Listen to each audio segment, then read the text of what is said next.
नमस्कार, मैं हूं पवन त्यागी।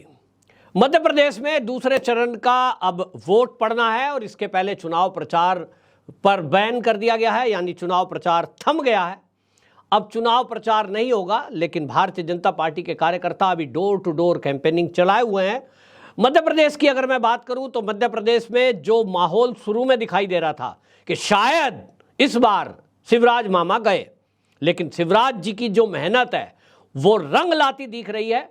जहां एक तरफ शिवराज सिंह मामा जो उपनाम है उसका असर होता दिख रहा है, महिलाओं के अंदर तो मध्य प्रदेश में बीजेपी के लिए एक जुनून दिखाई दे रहा है। महिला हो, लड़कियां हो, उनके मुंह पर मामा ही शब्द जमा हुआ है और स्पष्ट बिल्कुल हो गया है कि भारतीय जनता पार्टी को स्पष्ट बहुमत मिलने जा रहा है।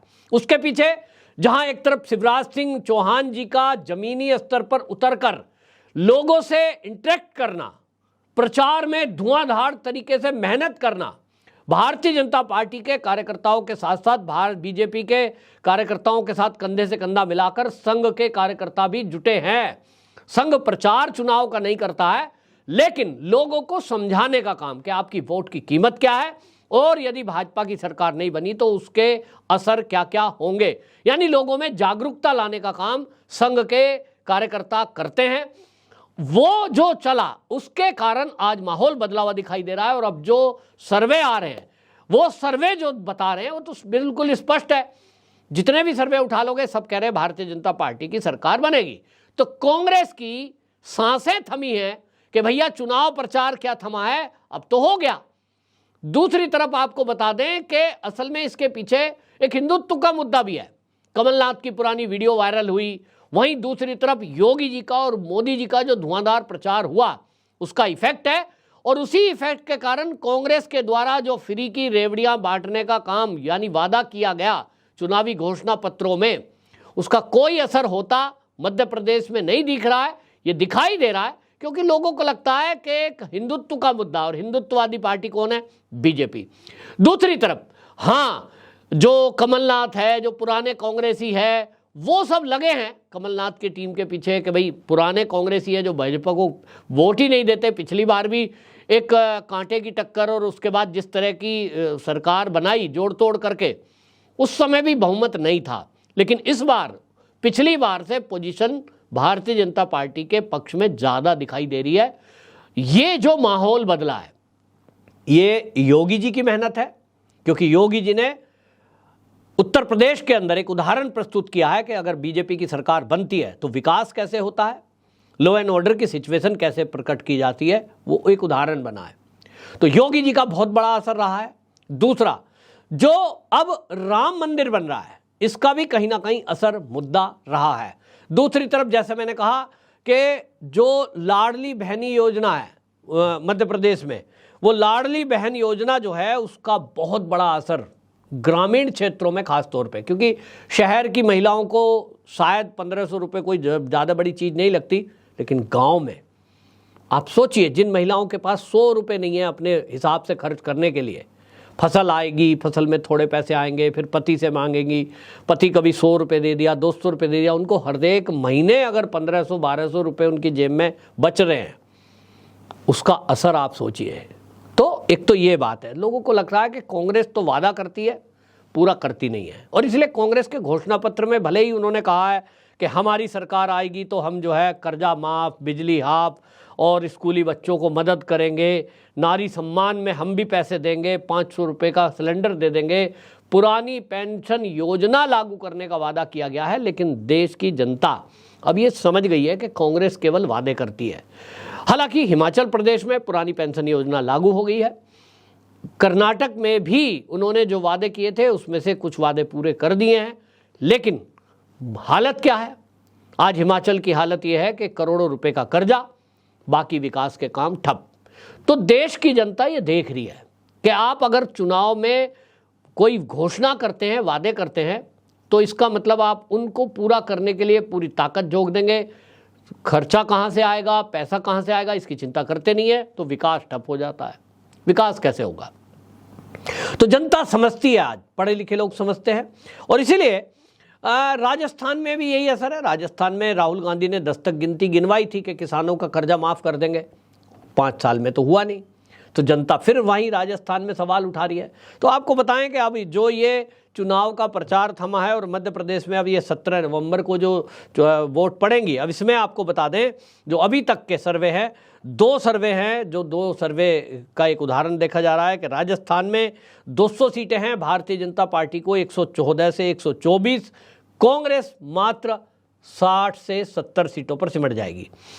छत्तीसगढ़ की बात करें तो 90 सीटें हैं कुल मिलाकर और भारतीय जनता पार्टी को 45 से 51 सीटें मिलती हुई दिख रही हैं, कांग्रेस 36 से 40। यानी छत्तीसगढ़ में भी, जैसा मैंने पहले भी कहा है, भारतीय जनता पार्टी सरकार बनाने जा रही है। मध्य प्रदेश की बात करूं, जहां शिवराज जी का जादू चढ़ के बोला है, खासतौर पे महिलाओं पर, और अब तो गांव-गांव में वो माहौल बना है, तो कुल मिलाकर 200 सीटें हैं, 230, और वहां 120 से 130 सीटें इस बार मिलेंगी। कांग्रेस मात्र 98 से 102 पर सिमट जाएगी। और इसीलिए आपको बताएं एक बड़ा खेल भी होगा, वो बाद का है, लेकिन इस बार वो पोजीशन नहीं है कि कांटे की टक्कर कहा जाए इधर के इधर। भारतीय जनता पार्टी का अभी जो कार्यकर्ता है वो, मैंने जैसे कहा, घर घर कैंपेन अभी चल रहा है, चुनाव प्रचार थमा है, लेकिन घर से वोट को निकाल के लाना, इस सब में काम, पूरी योजना बनी है। और बीजेपी के कार्यकर्ता, जैसा मैंने बताया, पन्ना प्रमुख बनाए जाते हैं, ऐसा किसी और पार्टी में होता नहीं है, तो उस पर काम चल रहा है और बड़ा इसका असर होने वाला है। तेलंगाना की बात करें, तेलंगाना में भी चुनाव है, 40 सीटें हैं, वहाँ भारतीय जनता पार्टी अपना खाता खोलने जा रही है, तो 5 से 10 सीटें वहाँ आपको मिलती, कांग्रेस को 43 से 55, यानी भारतीय जनता पार्टी को मैक्सिमम 10 सीटें मिल सकती है, लेकिन ये 10 सीटें भी उसके लिए बहुत ज़रूरी है। आपको बता दूं कि वहाँ अगर 10 सीटें मिलती हैं बीजेपी को, 5 भी मिलती हैं, लेकिन भारतीय जनता पार्टी का लक्ष्य 2024 है। अन्नामलाई के जो प्रयास हैं, उस प्रयास को देखते हुए एक आंदोलन खड़ा हुआ है। उतना नहीं है कि वो सरकार बना पाए या उस तरह का, भारतीय जनता पार्टी भी जानती है, लेकिन 24 के लिए जो माहौल तैयार अन्नामलाई ने किया है, काबिले तारीफ है। और लक्ष्य 24 का रखा है, लेकिन अगली बार ये पक्का समझ लीजिए, बीजेपी की सरकार 5 साल बाद बनाने में कामयाब होंगे। वहां आपको बताएं टीआरएस है, टीआरएस बड़ा एक रोल अदा करेगी और टीआरएस की 49 से 61 सीटें वहां मिलती हुई दिख रही है।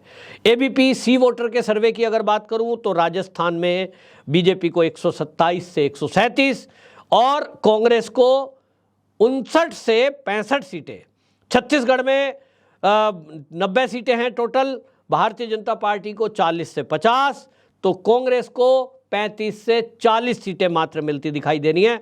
मध्य प्रदेश के अंदर 200 सीट कुल सीटें हैं, वहां जैसा मैंने कहा 120 से 130 सीटें भारतीय जनता पार्टी और कांग्रेस को 95 से 100-105 सीटें मैक्सिमम मिलती हुई दिखेंगी। यानी भारतीय जनता पार्टी के पक्ष में अभी जो अदर्स हैं वो भी आ जाएंगे और यह आंकड़ा 140 तक पहुंच सकता है, ऐसी उम्मीद मध्य प्रदेश में जताई जा रही है। पूर्ण बहुमत अपने बल पर भारतीय जनता पार्टी को मिलेगा। तेलंगाना 119 सीटें हैं, वहां जैसा मैंने कहा भारतीय जनता पार्टी को 5 से 10 सीटें, कांग्रेस को 40 से 50 और टीआरएस को 50 से 60। मिजोरम की बात करें तो मिजोरम में भारतीय जनता पार्टी का खाता खुलता नहीं दिख रहा है। 40 सीटों में वहां नहीं बन रही है सरकार, लेकिन कांग्रेस भी वहां कहीं उस स्थिति में नहीं है, तो वहां एक हंग असेंबली बनती हुई दिखाई दे रही है। तो कुल मिलाकर के 5 में से 3 ये भारतीय जनता पार्टी के लिए स्कोर है और एक अच्छा स्कोर है और इसी तरह की कल्पना की थी। लेकिन आप याद करिए जब शुरुआत में चुनाव प्रचार चलना शुरू हुआ उस समय लोगों को क्या लग रहा था? उस समय लग रहा था कि ये जो 5 राज्य हैं इनमें से एक में भी भारतीय जनता पार्टी की सरकार बनती नहीं दिख रही, क्योंकि छत्तीसगढ़ में कोई भारतीय जनता पार्टी के पास चेहरा नहीं था, रमन सिंह के अलावा कोई है नहीं। रमन सिंह उनके ऊपर जो आरोप लगे, बीजेपी के कार्यकर्ता जो यूथ है वो उनके लिए तैयार नहीं था, तो ये लग रहा था कि कौन नेता। लेकिन आज बिना चेहरे के चुनाव लड़ा जा रहा है और आज वहां उसका असर दिखा है।